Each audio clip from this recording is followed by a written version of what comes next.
আজকে আমাদের সরকারকে একটা কথা বলতে চাই, আজকে ফিলিস্তিনে যাওয়ার জন্য আমাদেরকে ভিসা সহজ করে দিন, আমাদের বিমানে যাওয়ার সুযোগ করে দিন। বাংলাদেশের 18 কোটি মুসলমানের মধ্যে 10 কোটি মুসলমান যুদ্ধ যেতে প্রস্তুত আছে।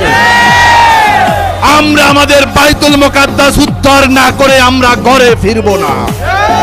আজকে আমাদের কোনো দলের পরিচয় নয়, আমাদের এখান থেকে অনেক দূরে আমাদের গাজা, অনেক দূরে ফিলিস্তিন।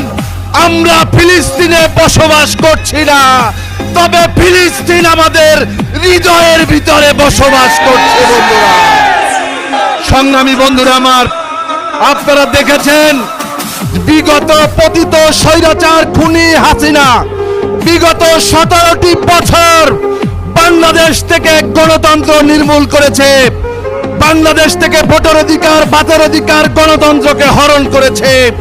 এই খুনি হাসিনা আমাদের পাসপোর্ট থেকে অ্যাকসেপ্ট ইসরায়েল শব্দটি তুলে দিয়ে ইসরায়েলের সাথে যে সম্পর্ক স্থাপন করেছে, আমরা এই সরকারের কাছে দাবি জানাই, আপনাদেরকে অবিলম্বে আমাদের পাসপোর্টে আবার অ্যাকসেপ্ট ইসরায়েল এটাকে স্থাপন করতে হবে, করতে হবে, করতে হবে।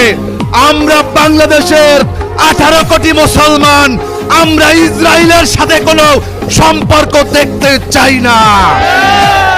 আমরা আমাদের আমেরিকান ভাইদের বলতে চাই, আজকে ট্রাম্প বাবু দুনিয়াতে আকাল লেগেছে, যার কারণে ট্রাম্পের মতো একজন পাগল আজকে আমেরিকার প্রেসিডেন্ট হিসাবে যেতে পেরেছে।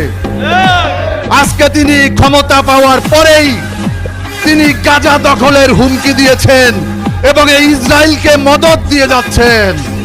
আমরা এই যে ন্যাক্কারজনক সিদ্ধান্ত ট্রাম্পের, এর তীব্র নিন্দা জানাই।